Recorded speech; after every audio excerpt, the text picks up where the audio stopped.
और जब हम परमात्मा से ही सब कुछ डिमांड करेंगे, इनके ऊपर समर्पित हो जाएंगे, तो परमात्मा कहते हैं जिस समय आप गर्भ के अंदर थे उस समय आपके साथ कौन था? ना माँ थी, ना पिता था, ना कोई अन्य सगा संबंधी था, अकेले आप और परमात्मा, बीच में कोई नहीं था। उस समय आप सीधी पुकार कर रहे थे, हे परमात्मा मुझे इस नरक से निकाल दे। माँ के गर्भ में बहुत पीड़ा होती है,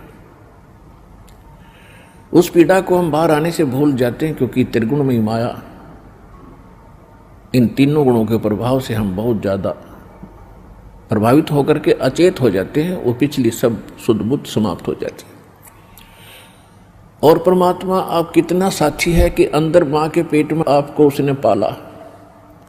माँ के गर्भ से बाहर आने से पहले आपकी कैसी व्यवस्था कर दी, वो कितना चिंता करता है आपकी। दांत नहीं थे तो माँ के स्तन में दूध भेज दिया, और उससे पहले एक टोपा दूध नहीं था माँ के स्तन में। जो परमात्मा इतना भविष्य की आपकी चिंता करता है, और बाहर आकर के आप स्वयं इतने इंटेलिजेंट बन गए, चतुर बन जाते हो, धनी बनने के लिए, अपनी सुरक्षा करने के लिए, अपने को सुखी बनाने के लिए लोगों को लूटते हो, रिश्वत लेते हो, चोरी करते हो, डाके मारते हो। आप भगवान के विधान को भूल गए, आपको याद नहीं है। जो परमात्मा आपकी इतनी केयर टेक करता है, इतनी देखभाल पहले से चिंतित है, तो अब कौन सा वो दूर है आपसे। आपको केवल प्रारब्ध तो मिलेगा ही मिलेगा जो आपकी किस्मत में लिखा है, उसको तो उसको भी मिलेगा जो भक्ति नहीं करते। लेकिन भक्ति करने का उद्देश्य मूल यही होता है आत्म कल्याण हो, और इस जीवन में हमारा कोई पाप कर्म हो, कोई कष्ट आना हो, उसका भी निवारण हो। तो उसका निवारण तो एक ही से हो सकता है, उस परम पिता परमात्मा पूर्ण ब्रह्म से। अन्य भगवान, अन्य ये देव वो संकट निवारण नहीं कर सकते। पाप के हमारे किस्मत में लिखे हुए कर्म को वो नहीं समाप्त कर सकते, वो भोगना ही पड़ता है। केवल कबीर देव, कबीर साहब, ये हमारे इन पाप का नाश कर सकता है, हमारे जीवन को सुखी कर सकता है। तो क्या बताते हैं,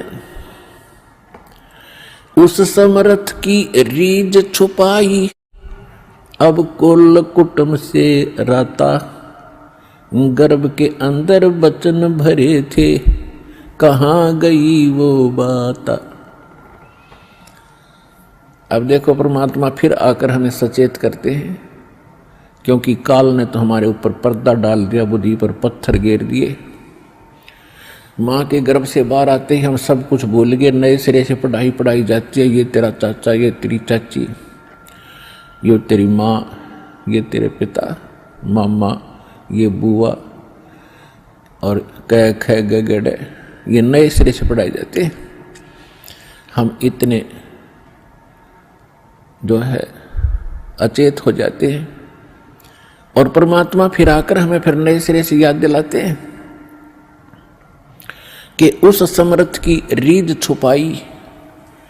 उस समर्थ ने आपके ऊपर प्रसन्न होकर के आपकी प्रार्थना सुनी। रीझ माने खुश होकर के आप पर जो रहम किया, वो रीझ आपके ऊपर प्रसन्न हुए।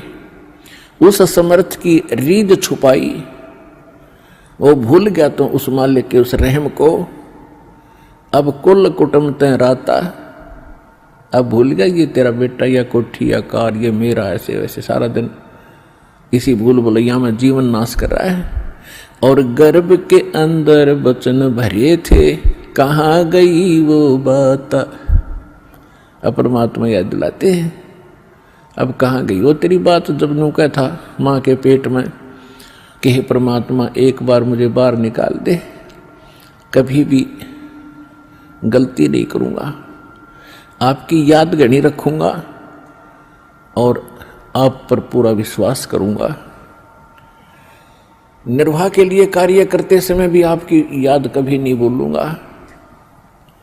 और अब हम क्या करते हैं, केवल संसारिक इन कार्यों में सारा जीवन लगाते हैं। भगवान की याद तो कभी कोई चर्चा करता तभी आती है, ना तो स्वप्न में भी ना आती है हमारे को। तो उसके लिए क्या बताते हैं कि वो परमात्मा जब आपको माँ के गर्भ में भी सुरक्षित रखता है, आपके बाहर आने से पहले आपके आहार के लिए माँ के स्तन में दूध भेजता है, तो आगे आने वाले जीवन में जो तूने जैसा किया है उसमें क्या वो कमी करेगा? तो इस आधार से भी हमने उन बुराइयों से हट जाना चाहिए जो हम स्वयं धनी बनना चाहते हैं।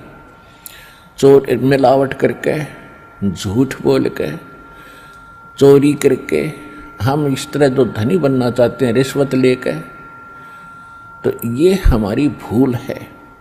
ये पैसा ऐसे एकत्रित किया हुआ आपके पास नहीं रहेगा।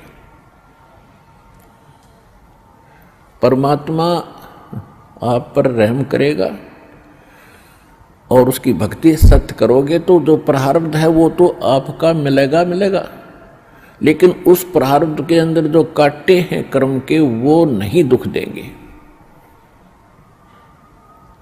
और फिर प्रारब्ध से अधिक भी देगा, क्योंकि परमात्मा के पास वो समर्थ है, वो उनके पास एक वीटो पावर है, वो केवल कबीर साहब के पास है।